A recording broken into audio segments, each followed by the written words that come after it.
We'll guide you through how to install the desktop app for Dropbox on your computer. If you find this helpful, consider subscribing and liking the video. First, go to the Dropbox website using your preferred web browser.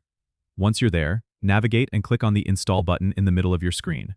This will take you to the download page where you can choose the correct version for your operating system, whether you're using Windows or Mac OS.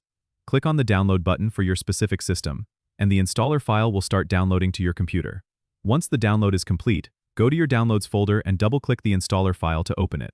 Follow the on-screen instructions to complete the installation process. You'll be prompted to sign in with your Dropbox account, or create a new one if you don't already have an account. After signing in, you'll have the option to choose the folders you want to sync to your desktop. You can customize this to fit your needs by selecting the folders that are most important to you.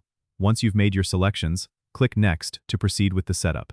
The Dropbox app will now be installed and accessible from your desktop, with a folder created for easy access to your synced files.